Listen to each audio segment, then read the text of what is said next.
नमस्कार।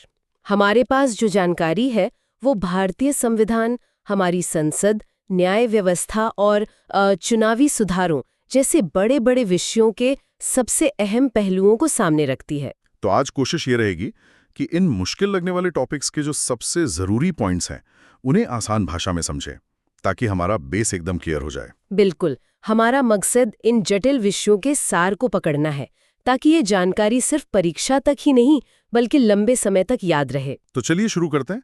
सबसे पहले बात करते हैं भारतीय संविधान की। इसकी कहानी शुरू कहाँ से हुई और आज ये किस शक्ल में हमारे सामने है? ये एक बेहतरीन शुरुआती बिंदु है। हमारे स्रोत बताते हैं कि जब 1950 में संविधान लागू हुआ तो उसमें 395 अनुच्छेद थे, 22 भाग और 8 अनुसूचियां थीं। अच्छा, 395 अनुच्छेद। और आज ये बढ़कर लगभग 470 अनुच्छेद, 25 भाग और 12 अनुसूचियों तक पहुंच गया है। ये तो काफी बड़ा बदलाव है। और एक दिलचस्प बात जो हमेशा कही जाती है कि भारत का संविधान दुनिया का सबसे लंबा लिखित संविधान है। जी, तो ये कोई रिकॉर्ड बनाने के लिए तो किया नहीं गया होगा। इसके पीछे कोई खास वजह थी क्या? बहुत अच्छा सवाल है। इसकी लंबाई ही इसकी सबसे बड़ी खूबी और कभी-कभी चुनौती भी बन जाती है। असल में वजह थी भारत की जबरदस्त विविधता। हमारे संविधान बनाने वालों को लगा कि हर धर्म, हर समुदाय, हर क्षेत्र के अधिकारों और जरूरतों को साफ साफ लिखना बेहद जरूरी है, ताकि भविष्य में कोई कंफ्यूजन न रहे। बिल्कुल, ताकि कोई भ्रम न रहे। उन्होंने केंद्र और राज्यों के बीच शक्तियों का बंटवारा भी बहुत विस्तार से किया, ताकि झगड़े की गुंजाइश कम से कम हो। समझ गया। मतलब ज्यादा स्पष्टता रखने की कोशिश में ये इतना बड़ा हो गया। अब एक और बात जो हमेशा सामने आती है वो ये है कि हमारे संविधान ने कई विचार दूसरे देशों से लिए हैं। जी, तो क्या ये कहना ठीक होगा कि ये सिर्फ एक कट कॉपी पेस्ट काम था? ये एक आम गलतफहमी है। हमारे संविधान निर्माताओं ने दुनिया के करीब 60 संविधानों का अध्ययन किया, लेकिन उन्होंने किसी भी विचार को आंख बंद करके नहीं अपनाया। अच्छा। उन्होंने हर विचार को भारतीय मिट्टी और जरूरतों के हिसाब से ढाला। इसे विचारों का संगम कहना ज्यादा सही होगा। ये दिलचस्प है। जैसे हमने ब्रिटेन से संसदीय प्रणाली ली। हाँ, जहां संसद सबसे ताकतवर है। और अमेरिका से हमने स्वतंत्र न्यायपालिका और मौलिक अधिकारों का विचार लिया, जहां अदालतें इस संसद के बनाए कानूनों को भी रद्द कर सकती हैं। इन दोनों में एक तरह का टकराव नहीं है। यही तो भारतीय संविधान की खूबसूरती है। हमारे निर्माताओं ने इन दोनों के बीच एक संतुलन बनाया। हमने ब्रिटेन की तरह संसद को सर्वोच्च नहीं बनाया और नहीं अमेरिका की तरह न्यायपालिका को जरूरत से ज्यादा ताकतवर। हमारे यहाँ संसद कानून बनाती है, लेकिन न्यायपालिका उसे जांचती है। बिल्कुल, न्यायपालिका ये देखती है कि वो कानून संविधान के दायरे में है या नहीं। इसे संसदीय संप्रभुता और न्यायिक सर्वोच्चता के बीच का रास्ता कह सकते हैं। और दूसरे देशों से हमने क्या-क्या खास बातें ली? देखिए, आयरलैंड से हमने राज्य के नीति निर्देशक तत्व लिए, जो सरकार को एक कल्याणकारी राज्य बनाने का रास्ता दिखाते हैं। अच्छा। कनाडा के मॉडल से हमने एक मजबूत केंद्र वाली संघीय व्यवस्था को अपनाया।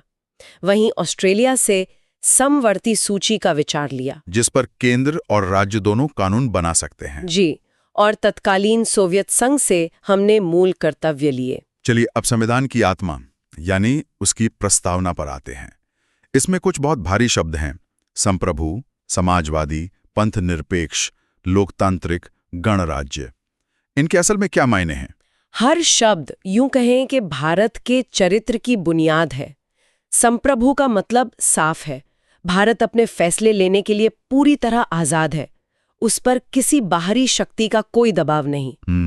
लोकतांत्रिक का मतलब है कि सरकार को चलाने की ताकत जनता के हाथ में है।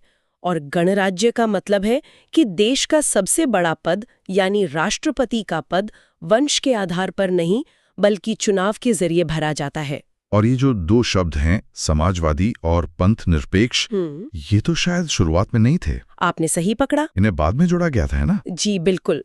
इन दोनों शब्दों को 1976 में 42वें संशोधन के जरिए जोड़ा गया। यहाँ समाजवादी का मतलब उस तरह के साम्यवाद से नहीं है जहाँ सब कुछ सरकार का होता है। तो फिर कैसा समाजवाद? भारतीय समाजवाद का मतलब है लोकतांत्रिक समाजवाद, जिसका लक्ष्य गरीबी और असमानता को कम करना है और पंथ निरपेक्ष का मतलब है कि राज्य का अपना कोई धर्म नहीं होगा और वह सभी धर्मों के साथ बराबरी का व्यवहार करेगा। तो हमने देखा कि संविधान ने केंद्र और राज्य दोनों को शक्तियां दी हैं, लेकिन असल में ज्यादा ताकतवर कौन है, ये मुझे हमेशा कंफ्यूज करता है। ये एक ऐसा सवाल है जो भारतीय राज्य व्यवस्था के दिल में बसा है। हमारा ढांचा ऊपर से तो संघीय लगता है, जहां केंद्र और राज्यों के बीच शक्तियों का बंटवारा है। लिखित संविधान, स्वतंत्र न्यायपालिका, ये सब संघीय ढांचे की निशानियां हैं। लेकिन ऐसी कई बातें हैं जो केंद्र को ज्यादा ताकतवर बनाती हैं। जैसे पूरे देश के लिए एक ही संविधान और एक ही नागरिकता। राज्यों में राज्यपाल की नियुक्ति केंद्र सरकार करती है, और सबसे बड़ी बात आपातकालीन प्रावधान। हाँ, इमरजेंसी। जी, जब देश में इमरजेंसी लगती है तो सारी शक्तियां केंद्र के हाथ में आ जाती हैं और देश का ढांचा लगभग एकात्मक हो जाता है। तो ये तो एक तरह का मिला-जुला सिस्टम हुआ। बिल्कुल, इसीलिए संविधान विशेषज्ञ केसी वेयर ने इसे अर्धसंघीय यानी क्वासी फेडरल कहा था। अनुच्छेद 1 भी कहता है कि भारत राज्यों का संघ है, जिसका मतलब है कि कोई भी राज्य इस संघ से अलग नहीं हो सकता। तो ये तो हुए वो अधिकार जो संविधान हमें देता है, एक तरह से हमारी ताकत।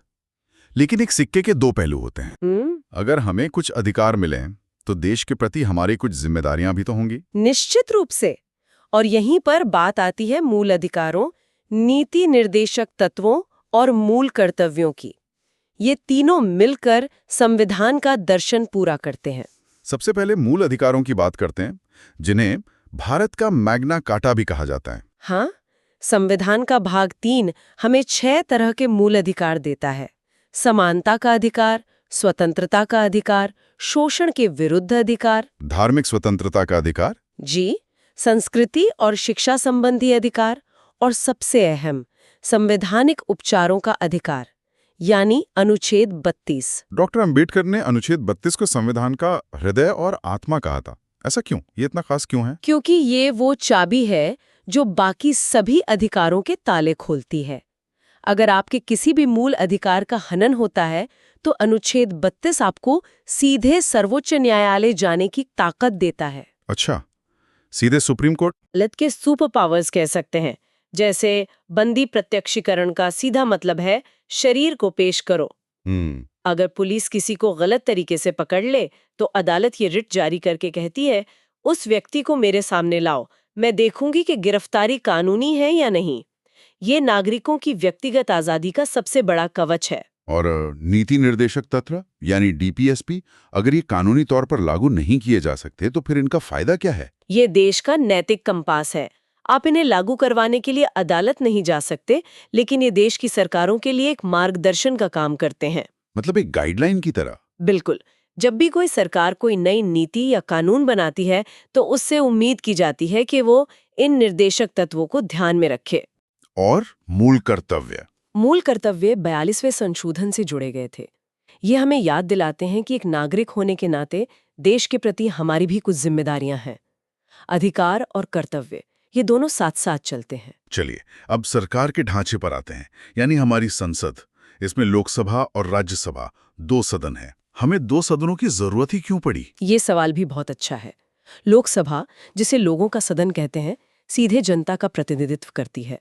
इसके सदस्य हर 5 साल में सीधे जनता द्वारा चुने जाते हैं। ठीक है। लेकिन भारत सिर्फ लोगों का समूह नहीं, बल्कि राज्यों का भी संघ है। अच्छा, तो राज्यसभा राज्यों का प्रतिनिधित्व करती है? बिल्कुल। राज्यसभा, जिसे राज्यों की परिषद कहते हैं, में राज्यों के प्रतिनिधि होते हैं, जिन्हें वहां के विधायक चुनते हैं। इसका फायदा ये है कि ये राज्यों के हितों की रक्षा करती है। और ये कभी भंग भी नहीं होती? जी, ये एक स्थायी सदन है। ये लोकसभा द्वारा जल्दबाजी में पास किए गए किसी भी कानून पर दोबारा विचार करने का काम भी करती है। एक तरह से ब्रेक का काम करती है। और कोई भी बिल या विधेयक कानून कैसे बनता है? इसकी प्रक्रिया क्या है? देखिए, सबसे पहले एक विधेयक किसी भी सदन में पेश किया जाता है। फिर होता है दूसरा वाचन, जो सबसे जरूरी चरण है। यहाँ विधेयक की एक बात पर बहस होती है, उसकी जांच पड़ताल होती है। उसे संसदीय समिति के पास भी भेजा जाता है? हाँ, जरूरत पड़ने पर। इसके बाद आता है तीसरा वाचन, जहाँ उस पर मतदान होता है। और अगर एक सदन से पास हो जाए तो फिर वो दूसरे सदन में जाता है और वहां भी यही प्रक्रिया दोहराई जाती है। जब दोनों सदनों से पास हो जाता है तब वो राष्ट्रपति के पास उनकी मंजूरी के लिए जाता है। राष्ट्रपति के हस्ताक्षर होते ही वो विधेयक, अधिनियम यानी कानून बन जाता है। विधायिका के बाद अब बात करते हैं लोकतंत्र के तीसरे स्तंभ, न्यायपालिका की। इसका ढांचा कैसा है? भारत में एक एकीकृत और स्वतंत्र न्यायपालिका है, जिसका ढांचा एक पिरामिड की तरह है। सबसे ऊपर सर्वोच्च न्यायालय, उसके नीचे राज्यों के उच्च न्यायालय और सबसे निचले स्तर पर जिला और सत्र न्यायालय। और जजों की नियुक्ति कैसे होती है? एक शब्द बार बार सुनने में आता है, कॉलेजियम प्रणाली। ये क्या है? कोलिजियम प्रणाली जजों द्वारा ही जजों की नियुक्ति और तबादले की सिफारिश करने की एक व्यवस्था है। इसमें भारत के मुख्य न्यायाधीश और सर्वोच्च न्यायालय के 4 वरिष्ठतम जज शामिल होते हैं। इसका मकसद क्या है? इसका मकसद है न्यायपालिका की स्वतंत्रता को सरकार के हस्तक्षेप से बचाना। हालांकि इसकी पारदर्शिता को लेकर समय समय पर बहस भी होती रहती है। अब जमीनी स्तर पर आते हैं, पंचायती राज व्यवस्था। इसे लोकतंत्र की नींव क्यों कहा जाता है? क्योंकि ये सत्ता को दिल्ली और राज्यों की राजधानियों से निकालकर गांव-गांव तक पहुंचाती है। 1992 के 73वें संशोधन ने इसे संवैधानिक दर्जा दिया। अब गांव में ग्राम पंचायत, ब्लॉक स्तर पर पंचायत समिति और जिला स्तर पर जिला परिषद अपने स्थानीय फैसले खुद ले सकती हैं। सड़क बनवानी हो, स्कूल की देखरेख करनी हो, ये सब फैसले अब स्थानीय लोग ही करते हैं। लोकतंत्र को चलाने के लिए कुछ स्वतंत्र संस्थाओं की भी जरूरत पड़ती होगी जो सरकार के दबाव में काम ना करें? हाँ, और इन्हें लोकतंत्र के प्रहरी कहा जाता है। इनमें 3 सबसे प्रमुख हैं। पहला, भारत का निर्वाचन आयोग, जो निष्पक्ष चुनाव कराने के लिए जिम्मेदार है। ठीक है। दूसरा, संघ लोक सेवा आयोग यानी यूपीएससी, जो मेरिट के आधार पर अफसरों की भर्ती करता है। और तीसरा, नियंत्रक और महालेखा परीक्षक यानी सीएजी। सीएजी का काम क्या है? ये नाम बहुत सुना है। सीएजी को आप सरकार का ऑडिटर या जनता के पैसे का रखवाला कह सकते हैं। सरकार जो भी पैसा खर्च करती है, सीएजी ये जांचता है कि वो पैसा सही तरीके से और सही जगह पर खर्च हुआ है या नहीं। अच्छा, और ये रिपोर्ट किसे देते हैं? ये अपनी रिपोर्ट सीधे संसद को देता है, जिससे सरकार की जवाबदेही तय होती है। चुनाव की बात हुई तो चुनावी सुधारों पर भी एक नजर डालते हैं। समय के साथ हमारी चुनाव प्रक्रिया में क्या बड़े बदलाव आए हैं? ये एक दिलचस्प यात्रा है। 1988 में सबसे बड़ा कदम उठाया गया, जब 61 संशोधन के जरिए वोट देने की उम्र 21 से घटाकर 18 साल कर दी गई। इससे तो करोड़ों युवा वोटर बन गए होंगे। बिल्कुल। फिर 90 के दशक में कागज के बैलेट पेपर की जगह इलेक्ट्रॉनिक वोटिंग मशीन यानी ईवीएम का इस्तेमाल शुरू हुआ, जिससे गिनती तेज और ज्यादा सुरक्षित हो गई। और हाल के दिनों में 2013 के आसपास 2 बड़े सुधार हुए। पहला, ईवीएम पर नोटा यानी नन ऑफ द अबव का बटन आया, जिससे मतदाताओं को सभी उम्मीदवारों को खारिज करने का अधिकार मिला। जी। और दूसरा, वीवीपीएटी मशीनें आईं, जिनसे मतदाता ये देख सकता है कि उसका वोट सही उम्मीदवार को गया है या नहीं। इससे पारदर्शिता बढ़ी और हाल ही में चुनावी बॉन्ड की व्यवस्था को सर्वोच्च न्यायालय ने रद्द कर दिया है। तो इन सभी तथ्यों को समझने के बाद ये साफ है कि भारतीय संविधान सिर्फ एक कानून की किताब नहीं है, ये एक जीवित दस्तावेज है। बिल्कुल जीवित, इसलिए क्योंकि ये समय और समाज की जरूरतों के हिसाब से खुद को बदल सकता है। संविधान संशोधन की प्रक्रिया इसका सबसे बड़ा उदाहरण है।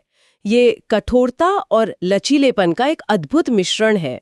जैसा कि हमारे स्रोत कहते हैं, तैयारी, सटीकता और सफलता, इन सभी पहलुओं को समझना इसी की कुंजी है। और ये हमें एक विचार के साथ छोड़ जाता है, अगर संविधान सच में एक जीवित दस्तावेज है, तो भविष्य की उन चुनौतियों का सामना करने के लिए इसके विकास का अगला चरण क्या होना चाहिए, जिनके बारे में इसके निर्माताओं ने शायद सोचा भी नहीं होगा। जैसे कृत्रिम बुद्धिमत्ता, मतलब एआई का नियमन, जी, या डेटा गोपनीयता का अधिकार, या जलवायु परिवर्तन से जुड़ी जिम्मेदारियां। ये यात्रा अभी जारी है।